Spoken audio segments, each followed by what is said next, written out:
क्या आपने कभी अपने आप से यह प्रश्न पूछा है कि जिस व्यक्ति ने मुझे सबसे ज्यादा रुलाया, मैं उसी के बारे में सबसे ज्यादा क्यों सोचता हूं?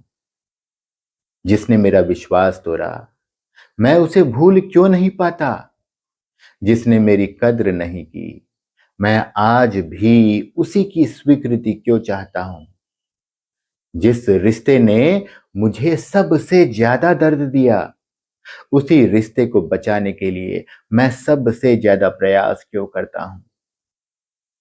क्या यह प्यार है या कुछ और? जरा सोचिए, अगर कोई सड़क पर आपको एक बार धक्का दे दे, तो शायद आप 5 मिनट बाद भूल जाएं। लेकिन अगर वही चोट किसी अपने ने दी हो, तो सालों बाद भी उसकी एक बात आपके मन में वैसे के वैसे ताजा रहती है। क्यों? आखिर ऐसा क्या है जो हमें उन्हीं लोगों से बांध कर रखता है जिन्होंने हमें सबसे ज्यादा दुख दिया? ज्ञान इस प्रश्न का ऐसा उत्तर देती है जो सिर्फ रिश्तों को नहीं, आपके पूरे जीवन को नई दिशा दे सकता है। क्योंकि परमात्मा कहते हैं, समस्या लोगों में नहीं है, समस्या मोह में है। और जब तक मोह का रहस्य समझ में नहीं आता, दुख बार बार जीवन में लौटता रहेगा। दोस्तों, हम अक्सर एक बहुत बड़ी गलती करते हैं। हम सोचते हैं कि हमें दुख दूसरे व्यक्ति ने दिया, लेकिन अगर सिर्फ वही कारण होता, तो जिसने आपको दुख दिया वह दूसरों को भी उतना ही दुख देता। लेकिन ऐसा नहीं होता। एक ही व्यक्ति किसी के लिए प्रेरणा होता है और किसी के लिए पीड़ा। एक ही परिस्थिति किसी को तोड़ देती है और किसी को मजबूत बना देती है। तो दुख का कारण सिर्फ सामने वाला नहीं है, फिर कारण क्या है? बाबा एक शब्द में पूरा उत्तर दे देते हैं, मोह। यही वह अदृश्य धागा है जो दुख खत्म होने के बाद भी हमें दुख से बांधे रखता है। मैं आपको एक छोटी सी घटना सुनाता हूं। एक महिला लगभग 10 वर्षों से अपने भाई से बात नहीं कर रही थी। कारण एक संपत्ति का विवाद। लेकिन अजीब बात यह थी कि वह हर दिन कम से कम 10 बार अपने भाई का नाम लेती थी। कभी गुस्से में, कभी शिकायत में, कभी आंखों में आंसू लेकर। एक दिन किसी ने उससे पूछा, अगर तुम उससे इतनी नाराज हो तो उसे भूल क्यों नहीं जाती? उसका उत्तर बहुत गहरा था। उसने कहा, यही तो नहीं हो रहा। यही मोह है। रिश्ता बाहर से नहीं, रिश्ता जो है वो बाहर से टूट जाता है, लेकिन अंदर मन उसी के चारों ओर घूमता रहता है। अब यहां सबसे बड़ा प्रश्न आता है, अगर मोह ही दुख का कारण है, तो क्या सभी रिश्ते छोड़ देने चाहिए? क्या आध्यात्मिक बनने का अर्थ परिवार से दूर हो जाना है? क्या भगवान हमें दुनिया छोड़ने के लिए कहते हैं? नहीं, बिल्कुल नहीं। यही परमात्मा एक ऐसा रहस्य बताते हैं जो पूरे आध्यात्मिक जीवन की दिशा बदल देता है। वो कहते हैं, उनके साथ रहते भी, यानी कि इस बॉडी, इस देह के साथ आपने इस दुनिया में जितने भी संबंध बनाए, उनके साथ रहते भी मन को मेरे में लगाओ। यानी रिश्ते निभाओ, लेकिन दिल का केंद्र किसे बनाना है? यही हम अगले भाग में समझेंगे, क्योंकि यहीं से शुरू होता है मन मना भव का वास्तविक अर्थ। तो क्या समाधान यह है कि हम परिवार छोड़ दें, रिश्ते छोड़ दें, दुनिया छोड़ दें? नहीं। अगर दुनिया छोड़ देने से ही शांति मिल जाती, तो हर जंगल में रहने वाला व्यक्ति महात्मा होता और हर गृहस्थ दुखी होता। लेकिन ऐसा तो नहीं है। इसका अर्थ है, समस्या दुनिया में नहीं है, समस्या हमारे मन के संबंध में है और यही बाबा समझाते हैं। अक्सर हम सोचते हैं कि मोह का अर्थ किसी से बहुत प्रेम करना है, लेकिन बाबा मोह की एक बिल्कुल अलग परिभाषा देते हैं। ध्यान से सुनिएगा, मोह प्रेम नहीं है, मोह वह स्थिति है जहां मेरी खुशी, मेरी शांति और मेरी पहचान किसी दूसरे व्यक्ति या किसी वस्तु पर निर्भर हो जाए। जब कोई व्यक्ति हमारी इच्छा के अनुसार व्यवहार करे तो हम खुश, और जब अगर वह वैसा ना करे तो हम बेचैन। यही मोह है।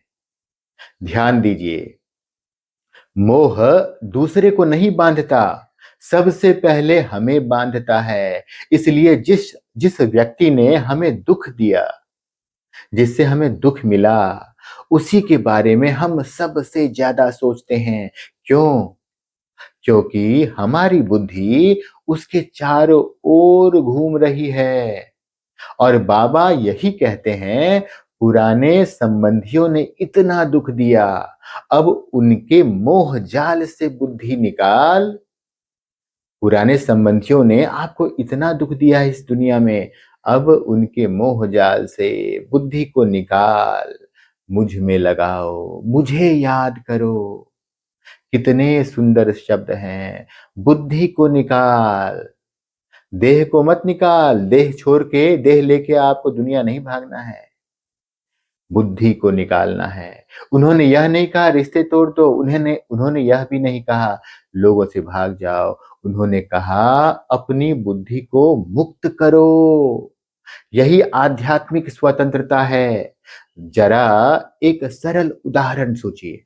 मान लीजिए आपने मोबाइल चार्जर सॉकेट में लगाया ही नहीं, तो मोबाइल कितना भी महंगा हो, बैटरी धीरे धीरे खत्म हो जाएगी। वैसे ही हमारा मन भी हर समय किसी न किसी ऊर्जा स्रोत से जुड़ा रहता है। अगर मन लोगों की राय से जुड़ा है, अगर आपका मन लोगों की राय से जुड़ा है, तो उनकी एक आलोचना हमें तोड़ देगी। अगर मन प्रशंसा से जुड़ा है, तो एक दिन प्रशंसा बंद होते ही हम खाली हो जाएंगे। अगर मन संपत्ति से जुड़ा है, तो हानि होते ही हमारी शांति बिल्कुल गायब हो जाएगी। इसीलिए बाबा पूछते हैं, तुम्हारे मन का कनेक्शन आखिर कहाँ है? और यहीं बाबा एक शब्द देते हैं, मन मना भव। अक्सर हम इसे सिर्फ एक आध्यात्मिक मंत्र समझकर दोहरा देते हैं, लेकिन क्या हमने कभी इसका अर्थ जिया है? मन मना भव सिर्फ याद करने का अभ्यास नहीं है, यह मन का पता बदलने का नाम है। ध्यान से सुनिएगा, ये जो मन मना भव है, ये मन का पता बदलने का नाम है। अब तक मन दुनिया में, अब तक जो मेरा मन है, ये दुनिया के घर में रह रहा था। हर समय वहीं भटक रहा था। किसने क्या कहा, किसने क्या किया, किसने सम्मान दिया, किसने अपमान किया। लेकिन बाबा कहते हैं, अब अपने मन का अस्थाई पता बदल दो, एक मुझे याद करो। क्यों?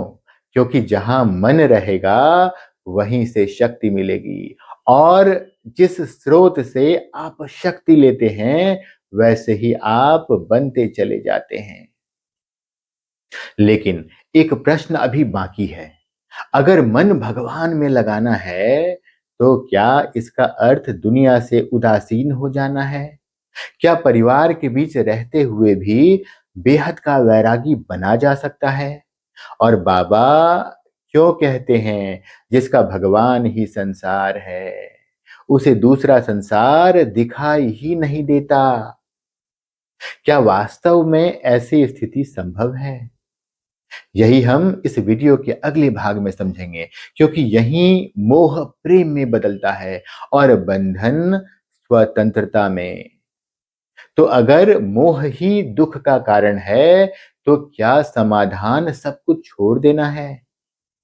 क्या घर छोड़ देना ही वैराग्य है? क्या जिम्मेदारियों से दूर भाग जाना आध्यात्मिकता है? अगर ऐसा होता तो भगवान हम सबको जंगल भेज देते। लेकिन बाबा ऐसा कभी नहीं करते। वे कहते हैं, उनके साथ रहते भी मन को मेरे में लगाओ। यही बेहद का वैराग्य है। दोस्तों, दुनिया में वैराग्य का अर्थ अक्सर गलत समझा गया है। लोग सोचते हैं वैराग्य का मतलब घर छोड़ देना, परिवार छोड़ देना, दुनिया छोड़ देना, लेकिन बाबा एक बिल्कुल अलग चित्र दिखाते हैं। वे कहते हैं, बेहद का वैरागी वही बन सकता है जो बाप को अपना संसार समझता है। जरा इस वाक्य पर गहराई से सोचिए। अगर मेरा संसार केवल भगवान है, तो बाकी सब क्या हो जाते हैं? कर्तव्य, सेवा, भूमिकाएं। लेकिन मेरी पहचान नहीं। बाकी जो भी है, वो मेरा कर्तव्य होगा, मेरी सेवा होगी, भूमिकाएं होंगी, लेकिन मेरी पहचान नहीं। यही सबसे बड़ा अंतर है। हम भूमिकाओं में अपनी पहचान बना लेते हैं। मैं पिता हूँ, मैं माँ हूँ, मैं पति हूँ, मैं पत्नी हूँ, मैं अधिकारी हूँ, मैं व्यापारी हूँ। लेकिन इन सब से पहले मैं एक आत्मा हूँ। इस देह में ये जो बॉडी आपको दिखाई दे रहा है, इस देह में कौन बैठा है? मैं आत्मा बैठा हूँ और मैं ही इस देह को चला रहा हूँ। ये जो भी संबंध, रिश्ते, कर्तव्य, सेवा जो भी कर रहा हूँ मैं आत्मा, इस देह में बैठकर बिल्कुल अदृश्य, मुझे कोई नहीं देख पा रहा। लोग इस देह को देख रहे हैं। तो मैं एक आत्मा हूं और मेरा पहला संबंध परमात्मा से है। जब संबंध, ये जो संबंध है, मजबूत हो जाता है, तो बाकी सभी संबंध सुंदर हो जाते हैं। ध्यान दीजिएगा, बाकी संबंध छूट नहीं जाते। आप किसी को नहीं छोड़ रहे, सारे संबंध निभाते और भी सुंदर तरीके से आप अपनी दुनिया में मजे से रहते हैं। यहाँ एक बहुत सुंदर बात समझिए। भगवान कभी नहीं कहते कि परिवार से प्रेम मत करो। वे कहते हैं, मोह मत रखो। प्रेम आपको मुक्त करता है, मोह बांधता है। प्रेम दूसरे की खुशी चाहता है, मोह दूसरे से अपनी खुशी चाहता है। प्रेम कहता है, तुम खुश रहो। मोह कहता है, तुम मेरे अनुसार चलो। प्रेम स्वतंत्रता देता है, मोह स्वामित्व चाहता है। यही कारण है कि मोह में अपेक्षाएं होती हैं और जहां अपेक्षाएं हैं, वहां निराशा निश्चित है। लेकिन जहां परमात्मा मेरा संसार बन जाते हैं, जहां भगवान ही मेरा संसार है, वहां अपेक्षाएं धीरे धीरे समाप्त होने लगती हैं, क्योंकि अब मैं लेने नहीं, भरने आया हूं। बाबा एक और अद्भुत बात कहते हैं, बाप की संपत्ति सो अपनी संपत्ति। बाप की संपत्ति सो अपनी संपत्ति। पहली बार सुनने पर लगता है यह केवल आध्यात्मिक वाक्य है, लेकिन यही जीवन बदल देता है। सोचिए, अगर भगवान शांति के सागर हैं, तो शांति मेरी विरासत है। अगर वे प्रेम के सागर हैं, तो प्रेम मेरा अधिकार है। अगर वे सुख के सागर हैं, तो मुझे सुख दुनिया से मांगने की आवश्यकता बिल्कुल नहीं है। जिस दिन मन यह स्वीकार कर लेता है कि जो मुझे चाहिए वह भगवान के पास पहले से ही है, उसी दिन दुनिया से मांगना कम हो जाता है और यहीं से बेहद का वैराग्य स्वाभाविक हो जाता है। बाबा एक बहुत गहरा वाक्य कहते हैं, कोई को देखते हुए भी नहीं देखेंगे। आज से आप, अभी से आप कोई को देखते हुए भी नहीं देखेंगे। इसका अर्थ यह नहीं कि आंखें बंद कर लो। इसका अर्थ है अब आप व्यक्ति को नहीं, आत्मा को देख रहे हैं। आप पूरी महसूसता में हैं कि मैं आत्मा इस देह में भ्रिकुटी तख्त पर बैठा हूं। और अब आपको आपके आसपास जो दुनिया दिखाई दे रही है, आपको ये पक्का होता है कि इस देह में भी आत्मा बैठी है, वो भी उसी परमात्मा का बच्चा है। हम दोनों आत्माएं भाई भाई हैं। इस जन्म में हो सकता है उसे स्त्री तन मिला है, पुरुष तन मिला है, वो धनी है या गरीब है तो उसी परमात्मा का बच्चा, मेरा अपना भाई है वो। तो अब आप व्यक्ति को नहीं, आत्मा को देख रहे हैं, कमजोरियों को नहीं, उसके मूल रूप को देख रहे हैं। इसी दृष्टि से मोह समाप्त होता है और करुणा जन्म लेती है। लेकिन एक अंतिम रहस्य अभी भी बाकी है। अगर हम भगवान को अपना संसार मान भी लें, तो इस स्थिति को दिन भर अस्थिर कैसे रखें? बाबा कहते हैं, अपने चारों ओर याद का एक किला बनाओ। आखिर यह ज्वाला रूप याद का किला क्या है? और यह हमें नकारात्मक परिस्थितियों और दुखद संबंधों से सुरक्षित कैसे रखता है? यही हम इस वीडियो के अंतिम और सबसे शक्तिशाली भाग में समझेंगे। तो अब सबसे महत्वपूर्ण प्रश्न, मान लीजिए आपने समझ लिया कि दुख का कारण लोग नहीं, मोह है। आपने यह भी समझ लिया कि परिवार छोड़ना नहीं है, इसी दुनिया में रहना है। आपने ये समझ लिया कि परिवार छोड़ना नहीं है, बल्कि मन को परमात्मा से जोड़ना है। लेकिन कल सुबह जब कोई फिर से आपका अपमान करेगा, जब कोई आपकी अपेक्षाएं तोड़ेगा, जब कोई आपके प्रेम का उत्तर उपेक्षा से देगा, तब क्या होगा? क्या पुराने संस्कार फिर जाग नहीं जाएंगे? यही बाबा सबसे शक्तिशाली अभ्यास बताते हैं। बाबा कहते हैं, जैसे राजा के लिए एक छोटी सी कोठरी नहीं, बल्कि एक किला बनाया जाता है, वैसे ही आप अपने लिए, अपने परिवार के लिए और सभी आत्माओं के लिए याद का किला बनाओ। जरा कल्पना कीजिए, अगर बारिश हो रही है, तो क्या आप बारिश को रोकने की कोशिश करेंगे? नहीं। आप अपने ऊपर एक छत बना लेते हैं। अगर धूप तेज हो, तो क्या आप सूरज से लड़ते हैं? बिल्कुल नहीं। आप छाया ढूंढ लेते हैं। तो जब दुनिया में क्रोध होगा, अपेक्षाएं होंगी, आलोचनाएं होंगी, स्वार्थ होगा, तो क्या आप पूरी दुनिया बदल देंगे? नहीं। बाबा कहते हैं, अपने भीतर याद का किला बनाओ, क्योंकि किले के बाहर युद्ध हो सकता है, लेकिन किले के भीतर सुरक्षा होती है। अब प्रश्न है, यह किला बनता कैसे है? क्या सिर्फ कुछ मिनट मेडिटेशन करने से? नहीं। यह हर घंटे अपने मन को परमात्मा की ओर वापस ले जाने से बनता है। जब कोई आपका अपमान करे और आप एक सेकेंड रुक कर अपने आप से कहें, मैं आत्मा हूं, मेरा पिता शांति का सागर है, उस क्षण किले की एक ईंट जुड़ जाती है। जब कोई आपको समझे बिना निर्णय दे दे और फिर भी आप मन में शिव बाबा को याद करें, तो एक और दीवार मजबूत हो जाती है। जब कोई आपसे प्रेम ना करे, लेकिन आप प्रेम के सागर से भरकर उसे शुभ भावना दें, तो याद का किला और ऊंचा हो जाता है। धीरे धीरे ऐसी स्थिति आती है कि लोग वही रहते हैं, परिस्थितियां वही रहती है, लेकिन वे आपकी शांति तक पहुंच ही नहीं पाते। यही ज्वाला स्वरूप स्थिति है। दोस्तों, जरा अपने जीवन के उन लोगों को याद कीजिए जिन्होंने आपको सबसे ज्यादा दुख दिया। क्या आज भी आपकी खुशी उनके व्यवहार पर निर्भर है?